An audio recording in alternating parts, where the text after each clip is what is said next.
እግዚአብሔር ብዙ ጊዜ በመቅሰፍት እንደመታው ሁላችሁም በታሪክ ታውቃላችሁ። ዓለምን በመቅሰፍት ካስመታ ኃጢአት መካከል አንዱና ዋነኛው ጥጋብ ነው። ለምሳሌ እግዚአብሔር ዓለምን በመቅሰፍት እንደቀሰፈ ከምናውቃቸው ታሪኮች አንዱ የኖህ ዘመን አንዱ ነው። የሰዶም ዘመን አንዱ ነው። እነዚህ ሁሉ ዓለምን እግዚአብሔር አንደኛ በንፍር ውሃ፣ ሁለተኛ በእሳት እንዲያጠፋ ያደረገው በምንድን ነው ሲባል በጥጋብ ምክንያት ነው። ግብረ ሰዶም፣ ዝሙት፣ እንዲህ ያለው ነገር ሁሉ ቢጠራ ለእነዚህ ሁሉ ምንጫቸው ጥጋብ ነው እና ጥጋብ ለሰው ቀላል ኃጢአት ሊመስለው ይችላል። ግን ዓለምን በእሳት ያነደደ ኃጢአት ነው። ለምሳሌ እግዚአብሔር የሰዶምን ከተማ ዘር እንዳይተርፍ አድርጎ ያነደዳት ለምንድን ነው ብለን ስንጠይቅ ራሱ የሰራዊት ጌታ እግዚአብሔር እንዲህ ብሎ ይናገራል። ትንቢተ ሕዝቅኤል ምዕራፍ 16 ቁጥር 49 ላይ እንዲህ ሲል ይናገራል። ዝንቱ ውእቱ ኃጢአታ ለሰዶም እህትኪ፣ ኢየሩሳሌም ሆይ የእህትሽ የሰዶም ኃጢአት ይህ ነው ይላል። የእህትሽ የሰዶም ኃጢአት ይህ ነው። ምንድን ስንለው ትዝርት፣ የመጀመሪያው ትዕቢት ነው። ከዛ ወጸጊበ ኅብስት፣ እንጀራን መጥገብ። ይውላችሁ ሰዶምን በእሳት አንድዷታል እግዚአብሔር። በምን ኃጢአቷ ነው ስንለው አንደኛ በትዕቢት አለ። ከዛ ስንለው እንጀራን በመጥገብ። ሁለተኛው ኃጢአት ስንለው ደግሞ እረፍት ወምረፍት ይላል። ከዚያ ስንል ወምጽርዓት ቦዘኔነት ወይም ሐኬት። የሰዶም ከተማን በእሳት ያቃጠሏት አራት ኃጢአቶች እነዚህ ናቸው። ትዕቢት፣ ጥጋብ፣ እረፍትና ስንፍና ናቸው።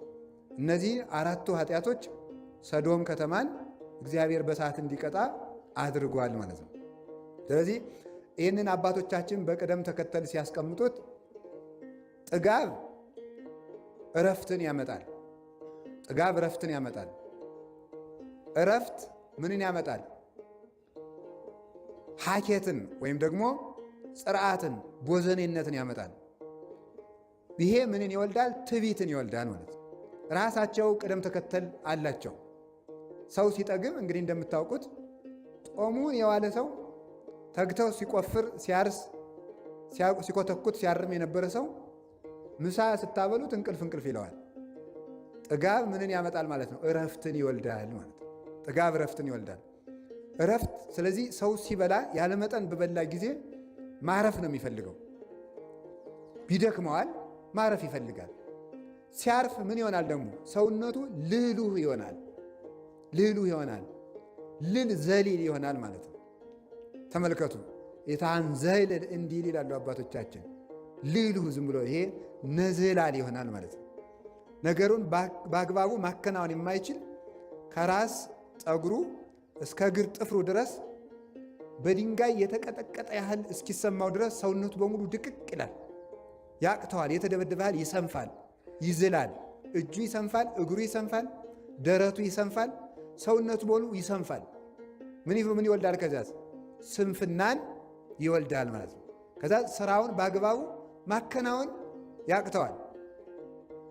መጻሕፍቱን በሙሉ ለጸሎት ቁሞ ጸሎት ጀምሮ ጸሎቱን እግዚአብሔር ይወደዋል ወይም በእግዚአብሔር ፊት እየጸለይኩት ነው ሳይሆን ገጾችን እየጨረስኳቸው ነው ወይ ብሎ መቁጠር ይጀምራል ማለት ነው። ከዚያ በኋላ እንቅልፍ ይዞት ይተኛል ማለት ነው። ያንን የሚያመጣው ምንድን ነው ሲባል ጥጋብ ነው። ጥጋብ እረፍትን ያመጣል። እረፍት ስንፍናን ያመጣል። ስንፍና ደግሞ ሰውነት ሲታጀር ደግሞ ምን ያመጣል? ትዕቢት ይመጣል ማለት ነው። ትዕቢት ይመጣል።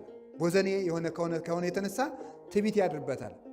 ዘላ ሲታበይ ራሱን የሚያስተዳድር ያህል ይሰማዋል። ረድኤተ እግዚአብሔርን ተግቶ መፈለግን ያቆማል። እግዚአብሔር የማይቸግረው ስለሚመስለው የጠገበ ሰው እንኳንስ የሚታመም የሚሞት እንኳን አይመስለው። ሰው በጠገበ ሰዓት እንኳን ሕመም፣ ሞት፣ እንኳን ድህነት፣ ሞት ትዝ አይለውም። ስለዚህ ሰው ደግሞ ተዘክሮተ ሞት ከሌለበት ሞትን ከረሳ ደግሞ የሰው ልጅ ምን ይሆናል? በፍጹም ትዕቢተኛ ነው የሚሆነው። ትሕትና አይኖረውም፣ ለተራበ አያዝንም፣ ለተቸገረ አያዝንም፣ ለታመመ አያዝንም። ሰዎች ተሰደዱ ሲባል እንደ ቀላል ተረትና ታሪክ ያዳምጠዋል እንጂ ከልቡ ውጋት ሆኖ አይሰማውም። ሰው ለሰው የማያዝንበት ምክንያት ከዚህ የተነሳ ነው። ሕማሙ ሕማም ከሰው ቁስል እንጨት ቢሰዱበት አያመም ይባል አይደለም። የሰው ችግር ሰው የማይረዳው ስለሚጠግብ ነው። የረሃበው ሰው የማንንም ችግር ያዳምጣል። ረሃብ በሌለበት መደማመጥ የለም። ጥጋብ በሌለበት ሰው አያደምጥ፣ አይሰማም። ታውቃላችሁ አይደል? አሁን ዝም ብሎ እድሜ ልኩን በሙሉ እየበላ ያደገ ሰው ምንድን ነው የሚሆነው? ለሰው አያዝን። ብታውሉት እንዲህ ያለ ሀገር እኮ ድርቅ መታው ሲባል ተው እኔ ይቅርታ አድርጉልኝ ጭንቅ አልሰማም፣ እንደዚህ ያለ ነገር ከፊቴ አታውሩብኝ ነው የሚለው ማለት ነው። መስማት ራሱ አይፈልግም። አንዳንድ ሰዎች አሉ አሁን በከተማ ትልልቅ ባለጸጋ የሚባሉት ይሄ የስደተኞች ታሪክን የሚዘግብ ፊልም እንኳን ሲመጣ ዝጉ ልጆች መጨናነቅ የለባቸውም የሚሉ ማለት ነው። እነዚህ ልጆች ምንድን ነው የሚሆኑት? ከዛ ያለ ጊዜው እንደበቀለና ፀሐይ ሲወጣ ወሶበ ሰረቀ ፀሐይ መጽለወ እስመ አልቦ እመቅ ለመሬቱ ጥልቅ ስለሌለው አፈሩ ጥልቅ ስላልሆነ በሾህ ላይ በጭንጫ ላይ የበቀለ ስለሆነ አለ ፀሐይ በወጣ ጊዜ ደረቀ አለ። እንደዚህ ነው ተመልከቱ። እየጠገበ የኖረ ሰው ችግር በመጣ ጊዜ ወዲያው የሚደርቅ ተክል ነው። ጌታ ይህን ነው የተናገረው። ማቴዎስ 13 ላይ በጭንጫ ላይ የወደቀ ዘር ነበረ፣ ፀሐይም በወጣ ጊዜ ደረቀ፣ ለመሬቱ ጥልቀት የለውምና። ሐዘንን የማይወዱ ሰዎች በትንሽ መከራ ሃይማኖታቸውን ይክዳሉ። በትንሽ መከራ ጠባያቸው ይለካል። ከሰው ጋር መኖር አይቻላቸውም። አትንኩኝ ባዮች ናቸው። ሁልጊዜ ማለት ነው ደካሞች ናቸው። እንዲህ ያለ ድኩም የሚያደርገው ምንድን ነው? ሁልጊዜ መጥገብ ነው። ለሰው ማዘን፣ ርኅራኄ፣ ምሕረት የሚጠፋው እግዚአብሔር ሰውን የሚምረው ሰው ለሰው ሲያዝን፣ እግዚአብሔር ደግሞ ለእሱ ይራራል። ተመልከቱ። እናንተ ለባልንጀሮቻችሁ መሐርያን ሩሩሆች ሁኑ ከመ ትኩኑ ውሉዶ ለአቡክሙ ዘበሰማያት። ለሰማይ አባታችሁ ልጆች ተሆኑት ዘንድ እናንተም ለባልንጀሮቻችሁ ሩሩሆች ሁኑ። የሰማይ አባታችሁ ለፍጥረት ሁሉ እንደሚራራ እናንተም ለፍጥረት ሁሉ ስትራሩ የሰማይ አባታችሁን የእግዚአብሔርን መልክ እንደያዛችሁ በዚህ ይታወቃል አለ። ያንን መልክ እንዳንይዝ የማያደርገን መተዛዘንን የሚያጠፋው ምንድን ነው ስትሉ፣ ጥጋብ ሰው ለሰው እንዳያዝን ያደርገዋል። ሰው ለሰው ካላዘነ ደግሞ እግዚአብሔር ለሀገር ምሕረት አይልክም ማለት ነው። ስለዚህ የቸርነት ማጥፊያው ምንድን ነው? ጥጋብ ነው። ሰሎሞንን ያህል ንጉሥ የዳዊትን ልጅ ምንድን ነው ያደረገው? እንዲህ ያደረገውን ይመስላችኋል? ጥጋብ። የአንድ ቀን ሰው ርቦት በዚያ በቤተ መንግሥት ሲለምን አይደለም ስለ እግዚአብሔር እህል ሲል ምንድን ነው ያለው? ምን ሆኖ ነው አለ? ጥጋብ ርቦት። ለመሆኑ ረሃብ ምንድን ነው አለ? ረሃብ ምንድን ነው ብሎ መለሰ። ነው ትቀምሳታለህ ብሎ እግዚአብሔር የገዛ ቀለበቱን አጠፋት። ከዛ በኋላ ሰሎሞን 2 እየለመነ በላ ብቻ አይደለም የሚበላው ማጣ። ማዘን እንዲለምድ እግዚአብሔር ጥጋቡን አራቀለት። ከዛ በኋላ እየለመነ ሲበላ እንኳን ተጸይፈውት ከዕለታት አንድ ቀን ሊበሏት የተጸየፏትን የሞተች ዓሣ ነው ወርውረው የጣሉለት። የተጸየፏትን ያችን ደስ ብሎት ሰሎሞንን ያህል ባለጸጋ ጠብሶ ሊበላ ክፍት ሲያደርግ ቁልፉን አገኘና ቀለበቱን እጣቱ ላይ ሲያደርግ የእግዚአብሔር ክብር በላዩ ላይ ሰፈነበትና ንጉሡ እነዚህ ማን አመጣቸው? ክብብ ብለው ወደ ቤተ መንግሥት መለሱት። ምን ብሎ ጸለየ? መጨረሻ ላይ እንዳልጠግብ ባለጸጋ አታድርገኝ፣ እንዳላማርርህ ድሃ አታድርገኝ፣ እነዚህን ሳልሞት አትከልክለኝ ብሎ ጸለየ ሰሎሞን። እንዳልጠግብ ባለጸጋ አታድርገኝ፣ እንዳላማርርህም እምበላው አታሳጣኝ፣ ሳልሞት እነዚህን 2 ጸሎቶችን አትከልክለኝ ብሎ ሰሎሞን እነዚህ 2 ነገሮች ለምኗል ማለት ነው። ስለዚህ ድህነትም ክፉ ነው፣ ባለጸግነትም ክፉ ነው። ረሃብም ክፉ ነው፣ ጥጋብም ክፉ ነው። ሰው ረሃብን አትንሳይ ብሎ መጸለይ፣ ረሃብ አትስጠኝ ብሎ መጸለይ፣ የዕለት እንጀራዬን አትንሳይ ብሎ እንደሚጸልይ ከጥጋብ ጠብቀኝ ተብሎ ተጸልየዋል። ሰሎሞን ጸልየዋል። ከጥጋብ ጠብቀኝ። ሰው ሲጠግብ ማዘን ያጣል። ሲያዝን ማዘን ሲተው ይጨክናል። ሲጨክን ደግሞ እግዚአብሔርን በሱ ይጨክንበታል ማለት ነው። ስለዚህ ተመልከቱ፣ እግዚአብሔር እንኳንስ ለሚጠግቡ ሰዎች እንኳንስ እኛ በሥጋ ያለ ነው ሥጋውያን ደማውያን ኤልያስን ያህል ነቢይ በሀገር ሰው ሙቶ እያደረ ከብቱ ውሃ ሰው ውሃ እያለ የሰው አጥንት እንደ ቅጠል እየረገፈ ኤልያስን ያህል ደግ ሰው የሰዎችን ችግር መረዳት ያቃተው ምን ሲሆንበት ነው? የእሱ ምሳ ስላለችለት ነው። እግዚአብሔር ከአንድ ቦታ አስቀምጠና ለነቢዩ ለኤልያስ ስጋውን ያመጣለታል። አንዳንድ ጭን ስጋ ይመጣለታል። አንዳንድ ጭን ስጋ እየመጣለት ያችን ይበላል። ውሃይቱ ከማር ከውሃ የምትጣፍጥ ንጹሕ ምንጭ ትፈልቅለታለች። ነቢዩ ኤልያስ ያችን እየተመገበ ተመስገን። በአገሩ የረገፈውን አያስብ። ልክ እንደናንተ ማለት ነው። ቁርሳችሁ እራታችሁ ስለማይጎላችሁ የማይጎልባችሁ በየበረሃው የወደቀውን ሰው ትዝ የሚለው ሰው የለም በፍጹም ማለት ነው። ዳቦ እየበላ እግዚአብሔር ለምን እንጀራ አይሰጠኝም ብሎ እግዚአብሔር ጋር ትግል የሚገጥም ነው ያለ። ለምን የማይሰጠኝ የቤት ኪራይ የሚከፍለው ሳያሳጣው እግዚአብሔር ለምን ቤት አይሰጠኝም ብሎ ነው ሰው የሚበሳጨው ማለት ነው። ራሱ ስለበላ በየበረሃው ቀባሪ አጥተው የሚቸገሩትን የሚያስባቸው የለም። ጠያቂ አጥተው የታሰሩትን የሚያስባቸው የለም። ለዚህ ነው እግዚአብሔር ጥጋብን አጥብቆ የሚጠላው። እና ኤልያስ እንኳን ያችን እየተመገበ ቁጭ አለ።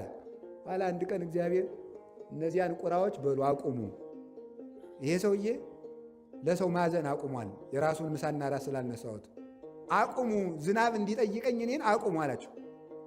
ቁራዎችን አስቀረ። ቁራ ነበረ። አይ የቁራ ስም ሲለወጥ የእኛ ስም ሳይለወጥ ቀረ። ቁራ የወላችሁ ድሮ እንደወጣ ሆዳ ሙሎ እንደበላ ነበር የቀረ። እግዚአብሔር ግን ሲለውጥ መልካም ነው። ስጋ እየበላ በዚያው የወዳደቀ ሰው እየበላ በኖህ ዘመን በዚያው ወድቆ የቀረው ማን? ቁራ በኤልያስ ጊዜ ስንቅ አቀባይ ሆነ። ይሁላችሁ እግዚአብሔር ሲፈልግ በአሞራ አፍም ስጋ አምጥቶ ይመግባል ማለት። በበላተኛ አፍ ምግብ አምጥቶ እግዚአብሔር ይመግባል። በበላተኛ አፍ እኮ ነው የሚያመጣው። ስለዚህ ምን አደረገ? መገበውና ነቢዩ ኤልያስ እየወጣ ቢያይ የለም። ቋኑ ይፈይቶ ለቋ የቁራም ወንበዴ ያለበት ለቁራም የቁራ ወንበዴ ይኖርበት ይሆን? ምንድን ነው ነገር? እየወጣ ቋኑ ይፈይቶ ለቋ እያለ እየወጣ ቢያይ የለም። ከዚያ በኋላ ውሃይቱን ደግሞ ሂዶ ቢያት ደርቃለች። ኤልያስ እንደኔና እንደናንተ ተበጻባጺ አይደለም። ይሄ ዝም ብሎ ሁከትም ይገባል። ፈጣሪዬን የምን በደልኩ አላለም። ምን በደልኩን ያንተን ብዬ ወጥቼ ረሃብ ምትገለኝ? ዝም ረሃቡን ታግሶ ምንድን ነው ነገር ብሎ ዝም ታግሶ ጀግና አይደል? ዝም አለ። ኋላ እግዚአብሔር ሲያበላውም ዝም አለ። ደግሞ ቢያስቀርበት ዝም። እንዲሁ እኮ ግሩ እግዚአብሔር ቸር አይደለም? ይሄ ደግሞ እነሱ የእነሱን ጉዳት ይህ ብዬ ምሳና ራቱን ባስቀረበት ደግሞ እሱ ራብ ሊሞት ነው ብሎ እግዚአብሔር ቸር አይደል? ኤልያስ ታግሶ ራቡን ዝም ቢል እግዚአብሔር መጣና ኤልያስ እንዴት ነው ነገሩ? በላውን ደግሞ አንተ ራብ ትሞትን? ተመልከቱ። ሁር ሀገረ ሰራፕታ፣ ወደ ሰራፕታ ሂድ። ወበህየተ ሴሰየከ ሀቲ መበለት፣ በዚያ አንዲት ድሃ ትመግብሃለች አለው። ሄደ። ከዚያ በኋላ ቅዱሳን የዕለት ራት እንኳን ቢያጡ እግዚአብሔር ውጡ ሳይላቸው አይወጡ፣ እግዚአብሔር ግቡ ሳይላቸው አይገቡ። የሚሰማሩ ከእግዚአብሔር አግኝተው ነው። እማበ እግዚአብሔር ይጸኑ ሁረቱ ለሰብ፣ የሰው ጎዳናው ከእግዚአብሔር ተነስቶ ሲሆን ይቀናል ብሏል ቅዱስ ዳዊት። አይሄዱም ለመብላት እንኳን ጦም ውለው ጦም አድረው እንጀራ በዚህ ሀገር አለ ቢባሉ እንኳን እግዚአብሔር ሂዱ ሳይላቸው አይሄዱም። ተነስቶ መንገድ ለመንገድ ሰራፕታ ሂድ ያለው መንገድ ለመንገድ የወደቀውን ሰው አይቶ ለካ እኔ ሥጋዬን እየበላሁ ውሃዬን እየጠጣሁ የሁሉ ሰው ተርቦን የሚያድር ብሎ እንዲያዝንና ዝናብ አዝንም እንዲላይ ብሎ ነው። ከዚያ በኋላ ሄደ አየ። አይቶ ደግሞ ይኸውላችሁ አንዲት ድሃ አገኘ። እንዴት አደርሽ አንቺ ሴት አላት። እግዚአብሔር ይመስገን። እባክሽን ተመልከቱ ትንሽ ቁራሽ ዳቦ ስጭኝ አላት። በዚያውም ትንሽ ውሃ ስጭኝ አላት። በኤልያስ ጊዜ ውሃ አንተ ሰማይ ለጉመ ደግሞ ውሃ ትለምናለህ። አንተም ውሃ ይጠማሃል፣ አንተም ይርባሃል። መሬቱን የዘራችሁብሽን አታብቂ ብላ በልቧ ነው መሰል እንደዚህ ያለች አላለችም። በአንደበቷ ግን ምንድን ነው ያለችው? አይ ያው እግዚአብሔር ምስክሬ ነው፣ እቤት ያለችው እፍኝ ዱቄት ናት። ያችንም እኔና ልጄ አንተም በልተናት እንሞታለን። ና እንሂድ አለችው። እባክሽ እርቦኛልና መጀመሪያ ለእኔ አምጭልኝ አለ። ቂጣውን ጋግሪና መጀመሪያ ለእኔ አምጪ፣ ኋላ ደግሞ አንቺና ልጅ ትበላላችኋል። ለጊዜው ርቦት ነው፣ ጦም የዋለ ጦም ያደረ ነቢይ ስለሆነ ምስጢሩ ግን መጀመሪያ ለቤተ ክርስቲያን አምጥታችሁ ኋላ ለራሳችሁ ብሉ ማለቱ ነው። የዛሬ ሰው እኮ መጀመሪያ ራሱ ስለሚጋጠመው ነው የማይበረክትለት። መጀመሪያ ለኤልያስ ጋግሮ ማምጣት፣ ቀጥሎ ራስ መብላት ነው። መጀመሪያ ለቤተ ክርስቲያን ነው። ድሮ እኮ እሸትም ሲደርስ መጀመሪያ የሚወሰድ ለጳጳሱ ነው። አዲስ እሸት ቢደርስ ገበሬው የፈለገ ርቦት ቢቀር ከጳጳሱ ወስዶ አስባርጎ ይሄው አዲስ እሸት፣ ወይኑ ትርንጎ ደርሷል፣ ባቄላው በቆሎው ደርሷል፣ አባታችን ይባርኩልን ብሎ እዚያ በኋላ ይበላል ማለት ነው። ኋላ ይውላችሁ ያችን ቁራሽ ዳቦ እስከሚለምን ድረስ ሲደርስ ነቢዩ ኤልያስ ቅዱስ ኤልያስ እርቦት ነበር፣ ለተራቦት አዝኖላቸው ነበር። ይህ እንዲህ ይርቧቸዋል ብሎ ከዚያ በኋላ አንቺ ሴት እግዚአብሔር ይበርክት ብሎሻል አለና ሲባርከው በረከተ። እህል እስከሚበቅል ድረስ በረከት ከቤትሽ አይጠፋም። አበረከተው። ሲበረክትለት ደግሞ ያችን ዳቦ በዘይት እየበላ ረሳ። ይኸውላችሁ ረሳ። ጥጋብ ክፉ ነው አላሎችሁም?